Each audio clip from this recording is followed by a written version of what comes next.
So welcome everybody. Let's start at the beginning there. Welcome everybody. I'm Cindy Myers. Tonight's webinar is titled "What the Block." Is I notice a lot of my clients are experiencing blocks, and I know I'm experiencing some blocks myself. And who doesn't experience blocks of some sort?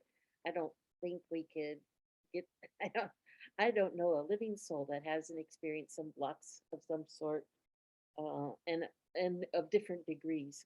So I thought, oh, that could be a fun topic because I know I'm having issues in a couple areas myself. So I shake a few things free by talking about it. So that's the topic. And if you have more, if you'd like to learn more about what I do and my services, you can check out my website at yourenergyhealer.com. And if you have any questions, just put it in the chat box for now or write it a note to yourself. I can't see the chat box with my screen all the way up, but I'll get to it as soon as we're done. So, before we get going, if you're having a medical emergency, please call your doctor or call 911. But what I can do for you is provide energy support, clear your chakras, boost your immune system, clear any trapped emotions that might be related, or just help get your energy flowing to support your entire system while you're dealing with the emergency. Or you could have a family member reach out to me and have me work on you if that's what needed. So with that, let's get into the actual topic of what the block. So how do we get blocked, or what kind of blocks might we have? What is a block? What are types of blocks? So uh, one of my blocks lately is was my yard work. It got overwhelming, and I got into a freeze state because I was like, oh, this is too much for me to deal with, and I just kind of buried my head in the weeds, so to speak, because I did not want to tackle it. And but of course, it didn't get better by my ignoring it, and so I finally had to reach out to find help, and I was still blocked because I made the decision to get help, but just wasn't sure. I just didn't know who to go to. My normal person that I usually had hired in the past has moved, so I had to start fresh with finding somebody new. And guess what? That's one of my blocks is hiring new people to come to my my home um, to do work like that. And the reason for that doesn't take a it didn't take a whole lot of counseling or a lot of intuition to know what that was about. Um, it was because of my house fire. I hired somebody that actually burned my house down a number of years ago. So hiring somebody would cause my lizard brain to fire off and go, "That's dangerous. You don't want to do that. That's scary." So I have, an unconscious block for a while about hiring people until I become aware of it.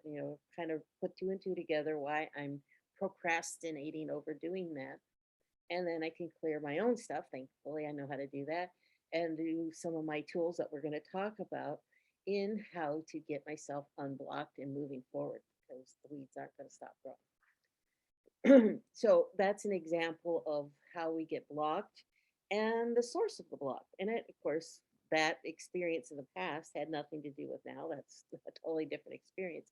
But to the unconscious, it's the same thing. And it's wants to trigger that fight or flight response system.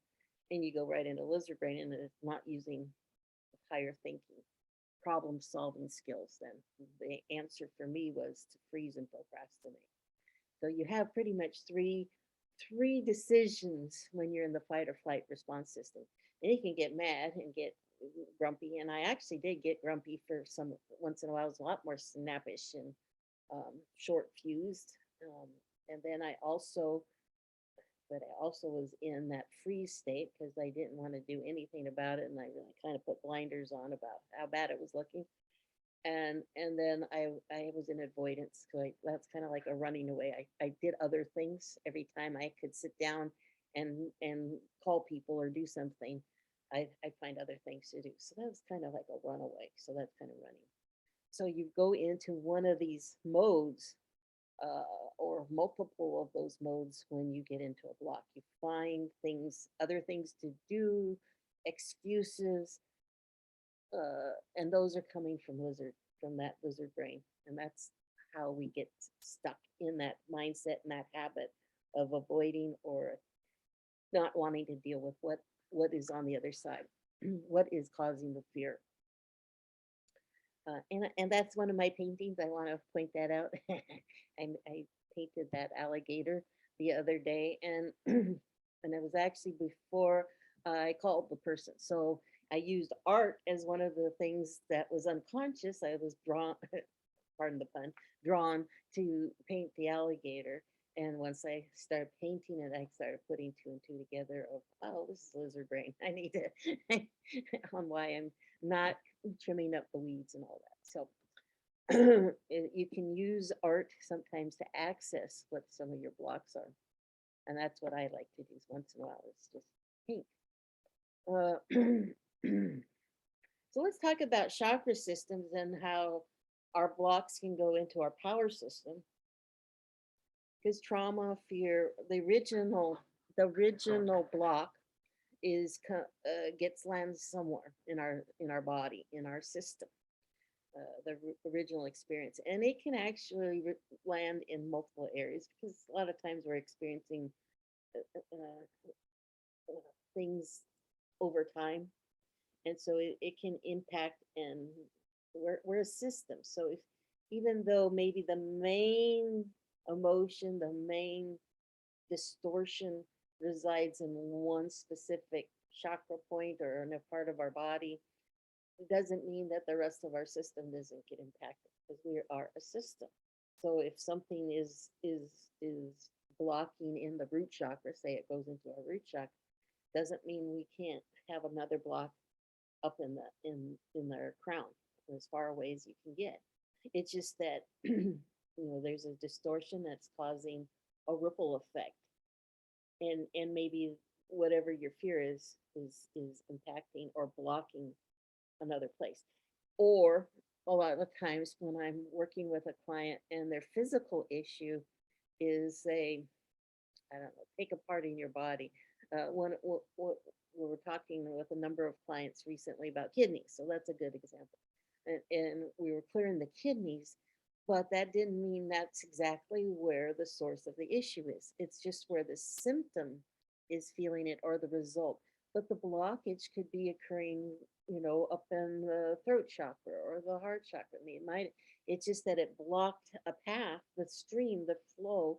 There's like a boulder that stopped it from going down, that the energy flow going down all the way to the kidney.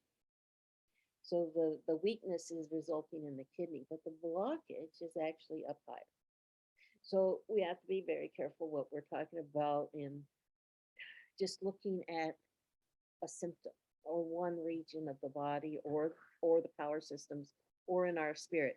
And and again, we were joking about people ask me, well, is it this or is it that?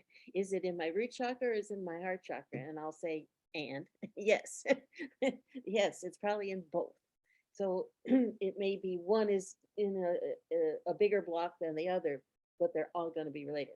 So when I clear people, I will clear all your chakras, even though the main blockage may be in the root. Just because once I open up the root chakra, guess what? Everything else is now trying to adjust because that's open. So they get out of tune.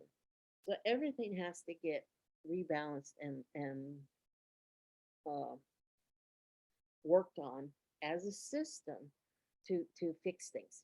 And that's how it's a different kind of block than what I was just talking about. That was a behavioral block, but there can be also a block in our system, in our actual physical system, and they can be related. So my root chakra could be out of balance because of this experience that I've had with an arson fire. So I have a fear, which would be in my root chakra, where my home, my security, my ground, it would be located.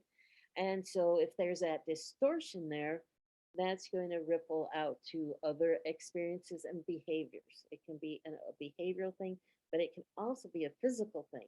So when I can experience then is some physical issues at the same time. So I could, because I'm afraid of moving forward with the problem, guess what? I twisted my ankle. I really tweaked my ankle hard, which is moving forward. I was stuck, and then the weakness in my system, in my physical system, would be in my areas of my body that is moving me forward, propelling me. So it would make sense that something in my feet, knees, back, my ability to move would get injured. And so as soon as I cleared that and got moving, my ankle started feeling a whole lot better. And I worked on my ankle. So see how they can be their and statements. That ankle was related to, some people might say, well, that's just a coincidence. I don't believe in coincidences when I've experienced it enough to know in other experiences where things are happening in my day-to-day world and in my clients' day-to-day world, and it's affecting them physically as well. They're and statements. So behavioral stuff, it's mind, body, and spirit. And so then our fear of moving forward, uh, change, any kind of change can be where we get blocked. So the change process is definitely an area that causes anxiety and fear. We don't like change much. We are humans, don't always like change. And we're not trained very well to handle change, the unknown. So that's why we like to stay stuck in our blocks because it's known, especially long-term blocks, things that habits that we've lived with for a long, maybe a lifetime. We're comfortable with them, even though we're not comfortable. We complain about them. We don't like what happens with when we do them, but the idea of doing something different is more scary. So unconsciously we hang on to the habit, even though we really don't like it. But the fear of the unknown and not knowing what the healthier thing might feel like is more scary. So it takes a lot of courage to move forward with that. So one of the things that you might want to tune to, and I'll get to that in a second into the chart, is courage. Because just like I needed a little bit of courage to make that phone call, to make that choice, it's a good emotion when we do healing circles. If you're blocked, you might want to tune yourself when we do our breathing, when you do your meditation on your own, tune yourself as you do your your, your slow breathing to courage. Just do a mantra of courage. It's actually a neutral emotion. It's not low or high, but it's the right frequency to get you moving. Because sometimes that's exactly what it takes to get us started is just an ounce of courage. So let's talk about how a little bit more how to unblock yourself. So I do like to use positive emotions. Like I said, the new courage is more a neutral emotion. It's neither negative or really positive. I would say it's a little more positive than negative, but it's not as high as gratitude. That's all. And I'll show you the chart that shows that. But if you really want help getting unblock yourself, I tune myself to gratitude. I may use forgiveness because, like in my situation, that's a good one to forgive myself because I can blame myself for, I hired the guy. I blew it by hiring the wrong guy. So I would need some forgiveness. I might forgive myself. It's not necessarily forgiving the other, it's more about forgiving yourself and pouring that energy into yourself and tuning yourself to get yourself unblocked, um, and moving forward. I do like to use gratitude a lot. That's an easy emotion. It doesn't have you don't have to pick something that it has anything to do with your issue that you're trying to unblock. You just want those emotions to counter and get moving because you're stuck. It's that being stuck energy, that the lower frequency emotions, the grief, the fear, whatever the fear part is. It's a low frequency stuff. So you're just trying to put in some energy, a catalyst that gets you a little fire under you to get moving. So forgiveness, gratitude, peace, and calm. Those are good ones. Courage is enough to get you that little bit of a start. It's that ignition to get you going. And then the last thing I like to do is this phrase, what would it take? I got that from Christy Marie Sheldon. I listened to her webinars a number of times, and she uses that phrase a lot. And I really liked it. It's very helpful. It gets you moving. It breaks it out. I think it's important to do the breathing for a couple minutes with the gratitudes or peace and calm. Just do that for about 2 minutes, 2, 3 minutes, so you feel yourself calmer and getting your higher thinking brain going. What we're trying to do is turn down lizard brain and get the get your cognitive brain kicked in, because that has a whole lot better solutions. And or your third eye too, you want to open that up. So you want to spend at least 2 minutes just breathing in that gratitude, peace and calm, forgiveness, courage, whatever you choose that are in the higher frequency state. And then after that couple minutes, you want to do that phrase, what would it take to, you know, make my phone call? What would it take to find a person that can come and help with my weed whacking? Okay. And so, oh, I can use the Facebook community page that's for my little town of Cresswell. That might somebody might know somebody who knows somebody, or somebody that wants a little part-time job, do a couple hours here and there. So that was my source to go. So then I had to go, okay, now that I have an idea, what would it take to do that? Well, post it on the computer and post on my community page. So once I break that up into little tasks, that was easy. I go type it, my little post up and hit send, click it. And and then wait. I didn't have to do any thinking other than that. And it felt different. Once I did those two little tasks, I felt totally different. And then when I got some answers, responses, and I had some more fear about them. But, it's again, do the breathing. What would it take? Well, let's answer and see how it feels when I talk to them. Do they feel good? Now I really want to do my breathing and listen to my third eye and my intuition. Going, do they have a good vibe to them? And it took two people that I went checked off the list before I found the third one that was the right one. And once the day came, and doing a great job. So totally different experience now to unblock myself, and so much easier. But it was getting out of that lizard state, and that's exactly what I did. So I actually walk the talk. I actually do so once in a while. So here you can see where the courage is. It's kind of in the middle. It's not real high. It's not very high at all, but it's enough. It's actually just slightly the neutral, but it's just enough energy to counter and get you going. That courage helps whatever that fear state is, the fear, which is quite a bit lower. And these are magnitude stronger, so it is enough to get you going, just to tune to courage. It's a very valuable emotion to use at times. And this would be a time when fear is really getting you stuck. It might be too strong, too big of a difference to tune to peace and calm, or to love even. It might be too big of a change in your frequency. We can't always, sometimes you have to make little steps to get to those higher frequencies. It's just too big of a jump. And then that makes us want, that in itself is frightening, to go from, if you're down in shame, to try and go all the way up to peace and calm. Might just be too big of a leap. And so we want to go to courage. It's a nice interim step before we can go tune ourselves even higher.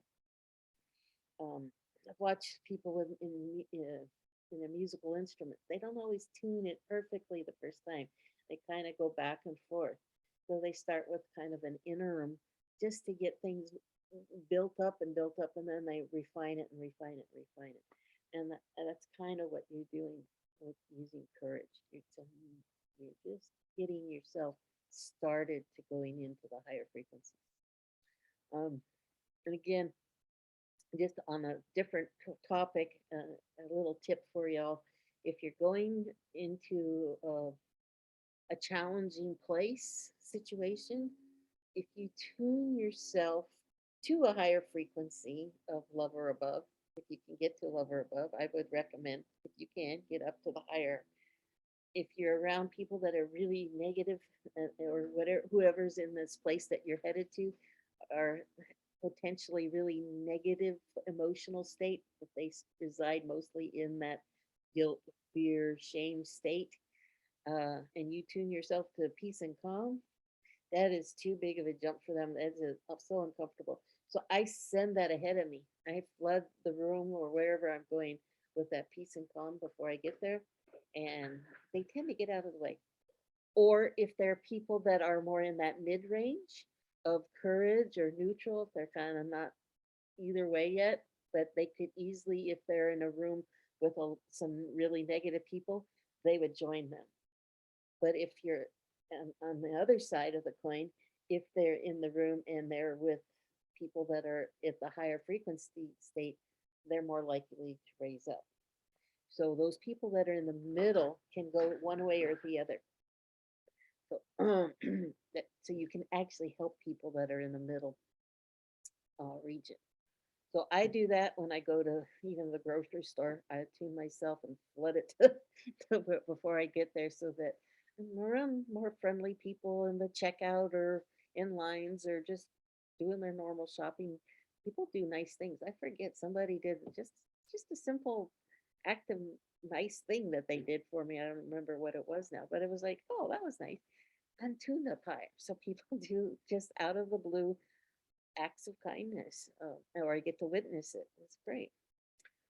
So the experience is totally different than going to a place and getting slimed by all these negative Nellies. So if you're interested in some help with getting unblocked, and you know you have some blocks, and you just know I just need to get rid of some trapped emotions, I recommend the quick cleanse package. Let's just get rid of a bunch of trapped emotions and get yourself going. And then you can use those tools that I just said, those tips of breathing, adding in peace and calm or courage, and then the what would it takes. But let's get rid of the trapped emotions, because that's really a huge, just getting rid of those blocks can free things up right there. And then if you're interested in any of my books, please check those out, or the Booster the Rooster can tell time. If you have little kids or grandkids, nieces, nephews that are toddler age, they're enjoying that book. So and I'm working on the next one, which, or actually next two, which is the alligator painting was part of that next book too. All right. So upcoming events. Let's see. We're gonna have again the healing circle on a Tuesday. We're giving you a special one since there isn't a healing circle this Saturday. I added one for Tuesday the 21st at 5 p.m. That was the voted time that people requested. So Tuesday the 21st, we're having a special healing circle. And then the next day, we're going to do another one. So if you can't make one or the other, or both, you're welcome to either. Since I'm skipping 2 Saturdays in a row to go play and have some fun. And then on the 29th is a very special animal and emotions webinar to prepare for the 4th of July. So I encourage folks that have pets or any pets that are fearful of the fireworks to please uh, log into that webinar, and we're going to talk about what you can do to help with your pets about that. And I'll probably do some sort of newsletter in the next days, so that you can, if you need to buy some products ahead of time, you'll have it so you can get those things and be prepared. Because I use a lot of tools for my dog that gets really fearful during fireworks. I use as many tools as I can get to help her through that. So I will share all of that with you in newsletters and in the webinar. So you're welcome. And you can sign up for that right now. It's on my website at yourenergyhealer.com. Alrighty, so I will stop sharing. And if you have any questions or comments, I'll also be doing any releases of anybody that might want to get have a release of some sort. If you feel you're blocked on something, we can start now with see if we can't release a couple of trapped emotions. If nobody wants anything, then we'll go straight into the healing circle, whatever you'd like to do. This is your hour at this point. You get to drive. I'm just along for the ride. Anybody have So, any? Yeah. do I put my request into the chat or speak with you? You can just speak up right now. I've been having a real bout of foot cramps at night when I'm sleeping. And I have to, try to get out of bed, try and crawl around or hop around and get that worked out. And some nights it's 2 or 3 times and almost every night. So kind of wondering about that. Okay, well, let's see if we can't release some trapped emotions related to it. Oh.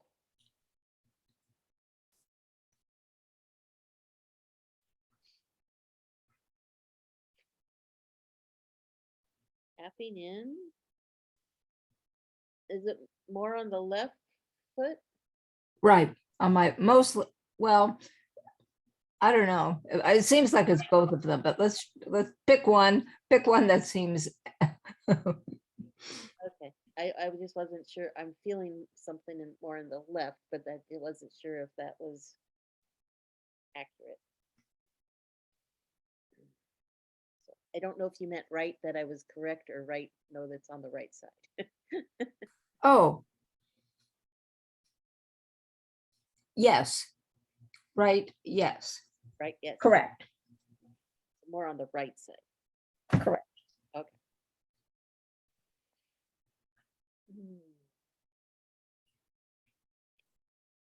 My left and rights aren't always accurate. That's why I asked.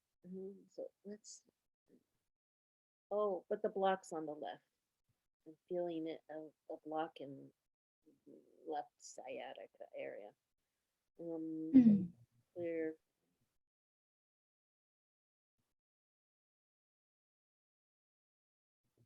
So unsupported. I'm clearing that. Oh, and both ankles just went pop pop.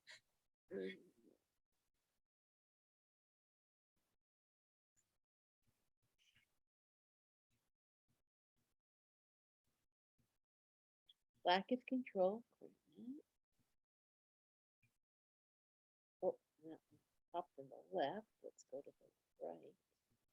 Discouragement.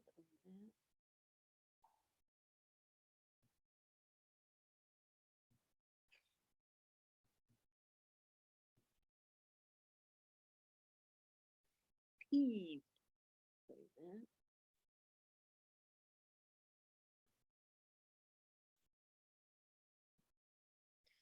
Ah, okay, we got a distortion in the first chakra. Is there emotion related to that? Overwhelm.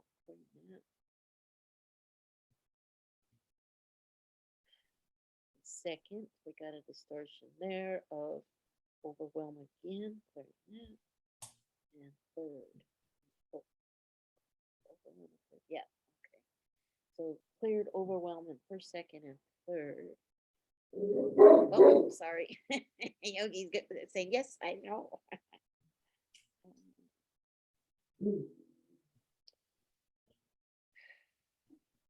I'm just going to clear overwhelm out of all of them. So clear four.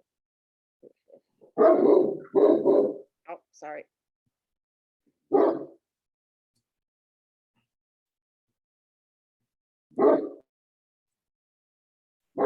So cleared 6 and 7. Hang on. I'm going to mute myself and send out the dog. Hang on. I'll be right back.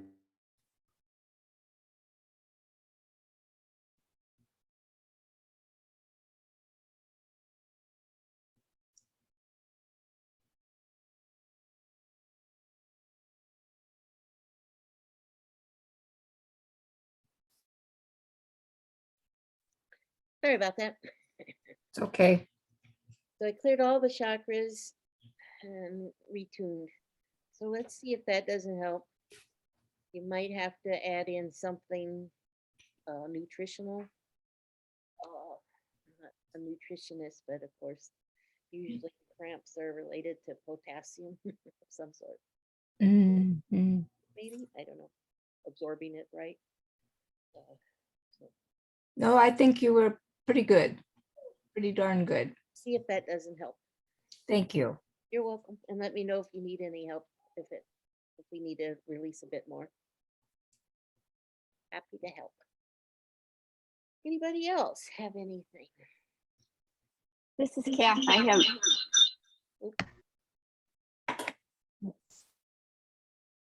Hello? Okay, Okay. Um, so I have like, I'm trying to figure out how to describe this. I have a multitude of different kinds of feelings because of a situation that I found out about today.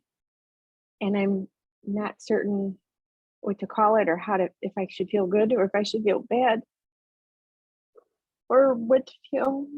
Um, but a person who was in my life years ago who was extremely emotionally and verbally abusive to me. And I had a dream that he died. I Googled him today and he died. And part of me is so happy because I can let go of fear. And, well, and part of me wants to love myself differently. Like I'm free. I don't know. Anyway, so, but well, we definitely have blocks, trapped emotions from the experience that we want to get rid of. Yeah. And you're right, you want to replace that with loving yourself, because whatever was done to you wasn't deserved. Nobody deserves to be treated poorly by anybody. And so there's sometimes a part of us that thinks that we deserve that, and that needs that narrative. Definitely want to reframe that, because that isn't true. That's just an outlet lie. So we want to change that narrative of, again, forgiveness. That's a good one to tune to for yourself. mhm. Again, I know there's other healers that are much, maybe a better person than I am, because I don't always forgive the other person about it. Is, I don't feel it is always my job to forgive somebody. I think it's their job to ask for forgiveness and to heal for themselves. But I don't want to have hate or because that goes through me first. If I'm angry with somebody, even if it's earned on their part, that anger goes through me first. So I want to take care of me and Yeah. not be a victim to their energy in any way, shape, or form. So forgiveness is important, that I want to feel the forgiveness for myself. Okay. The arsonist, that guy, like I mentioned, I don't Right. have no, I don't care what happens. He this is his karma and his role to find his path out of through the work. I had enough to do on just taking care of me at that point. And so I had to learn to forgive myself. But I don't hate the person either, Hmm. because I turned it into a gift. And so if I didn't have that person, I wouldn't have an alpaca farm right now. I wouldn't be doing this work right now, or a good chance of it not happening. So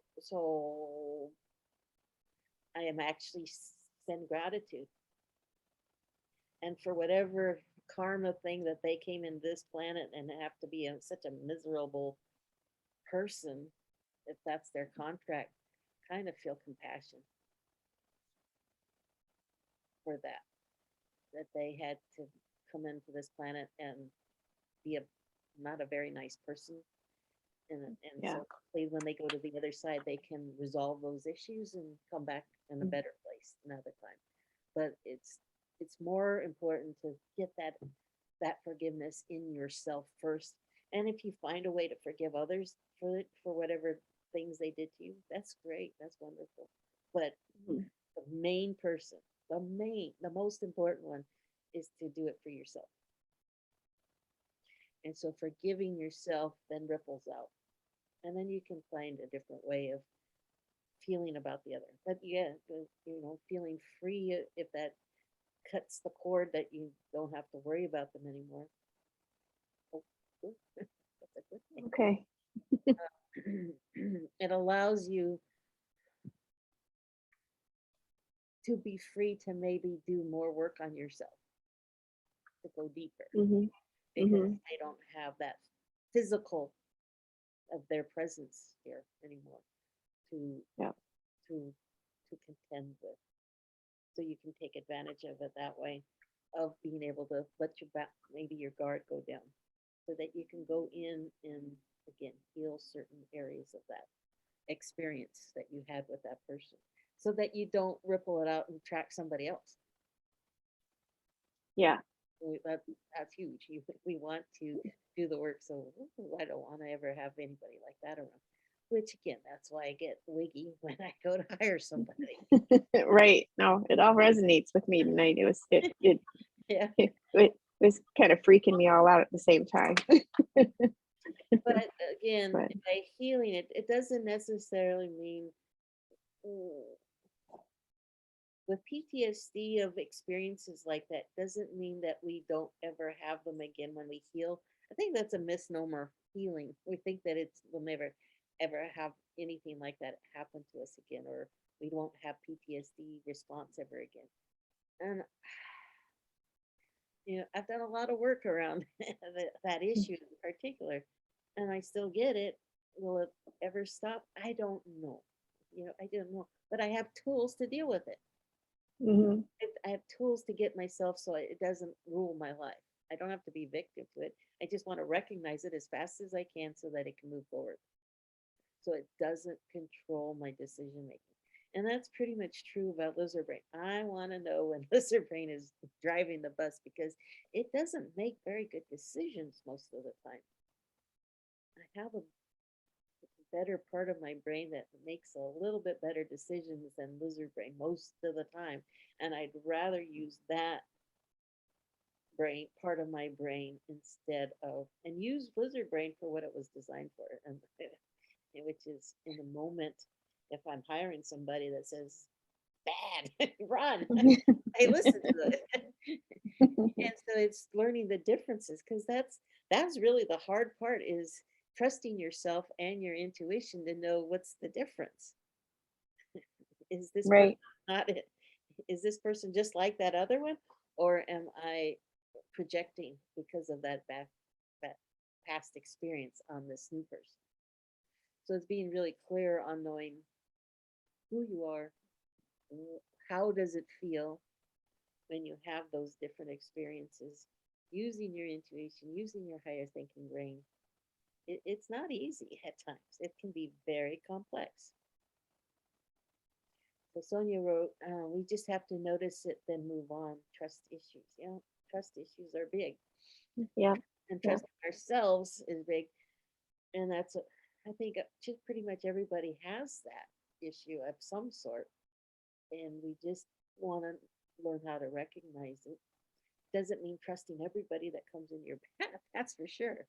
But we do have different skill sets of knowing who is somebody that is worthy of our trust, and others that might be in that middle area. I think a lot of people are in that middle area, but there's a few that are in the real extremes. And so the ones that are in the real low extreme, man, stay away. And we want to have a good intuition for those folks, so that no, nope. Do not pass go, do not collect $200, avoid. Don't need to fix them, don't need to do anything with them, just other than get away from them. And hopefully you're not forced to be around them. That's when it's hard. If you're still in the midst of being around somebody like that, you need a village then sometimes to help you, support you, to get yourself out of that situation. So that's clear. So some trauma. We're going to clear some trauma. And a trauma is a little bit different than, and that can create in different blocks. Trauma is different than just fear. Uh, because when you get a traumatic experience, you're getting multiple emotions hitting you simultaneously. So I can't just identify fear or an anger and helplessness can be all part of that one instance. It could be many emotions happening simultaneously. So by asking your higher self, is it fear? And then go, well, not quite, kind of.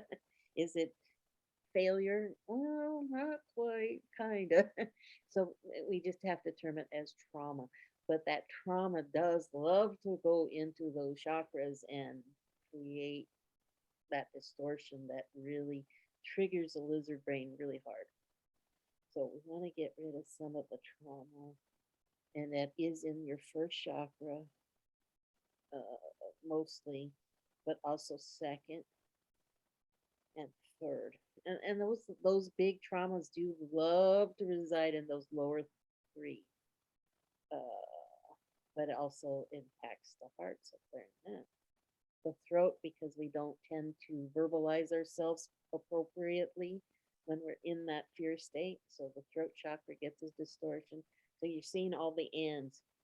So even though the biggest distortion may be in the root chakra, there's and statements that it's impacting all these other chakras, including your intuition, because you don't want to trust your intuition to guide you. And then the crown, because we don't even necessarily trust source, because why did you put this person in my life? Why should I trust you if you put this crazy thing in my life? So we can have a distortion to some degree on that.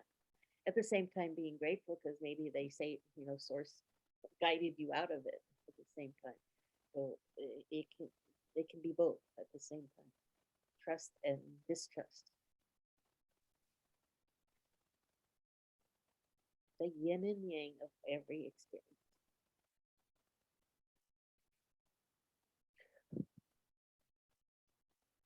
And I think too, I'm getting in this message here.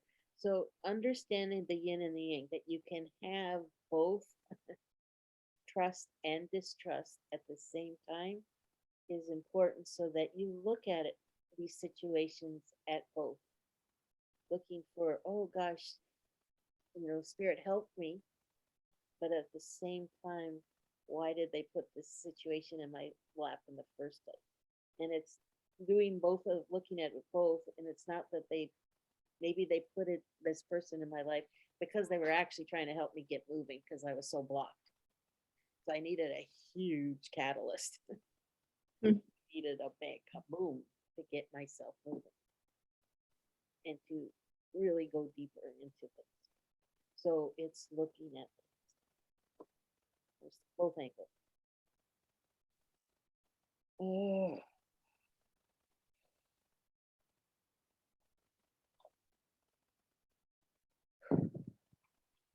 I feel your system being a little more at peace.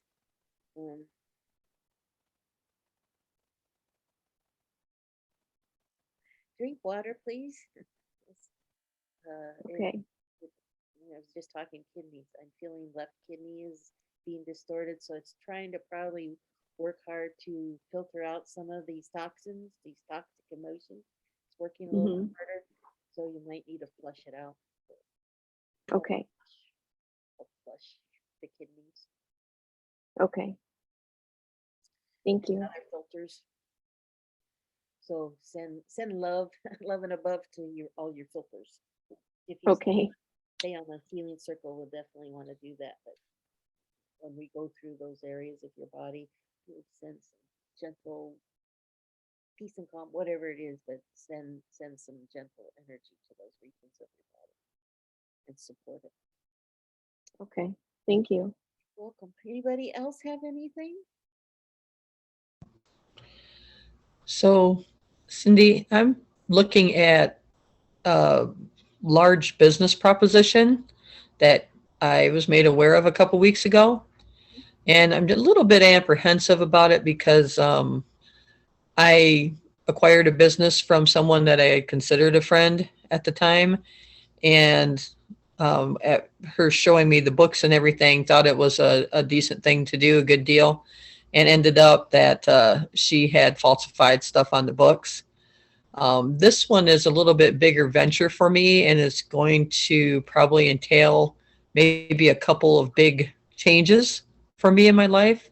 So I'm just a little bit apprehensive about trying to attempt to do this. Okay, well,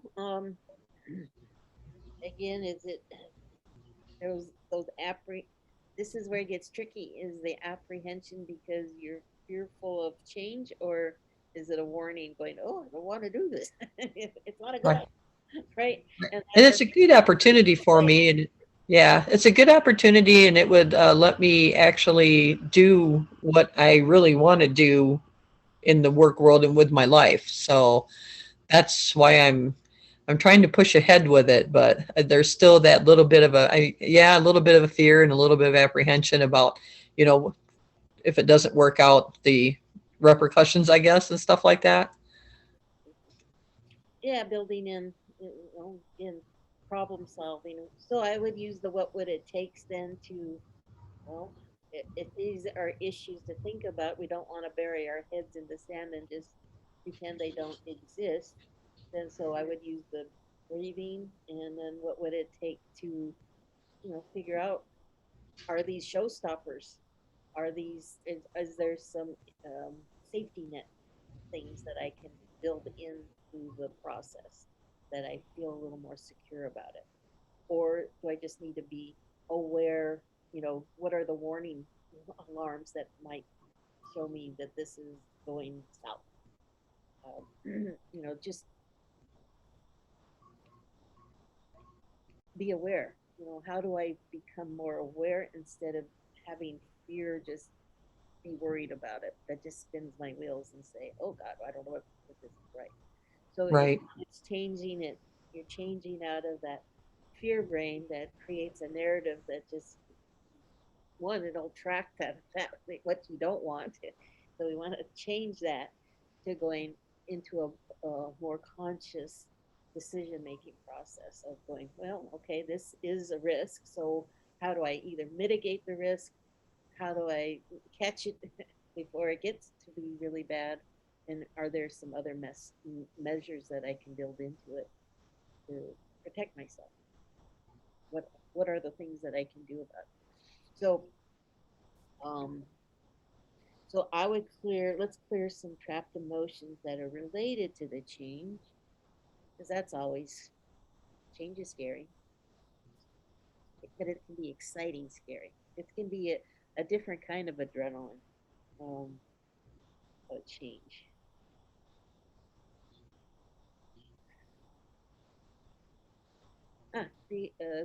Creative insecurity.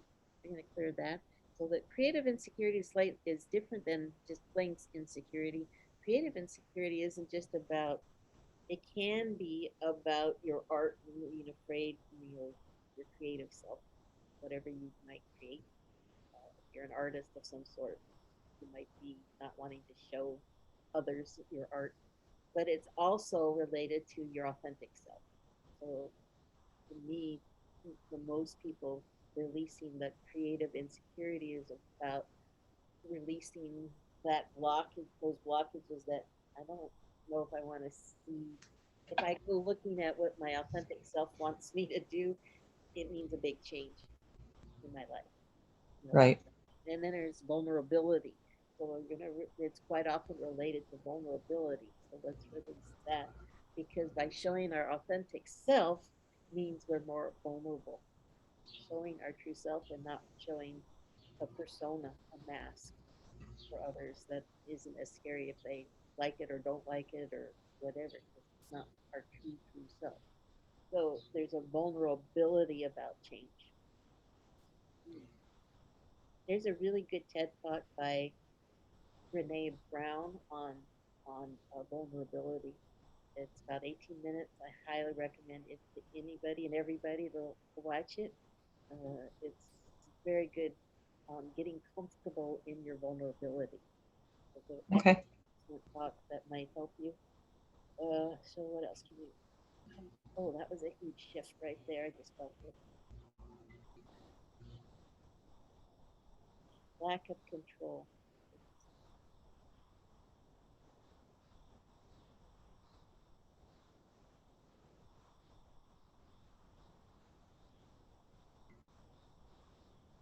And unworthy for that.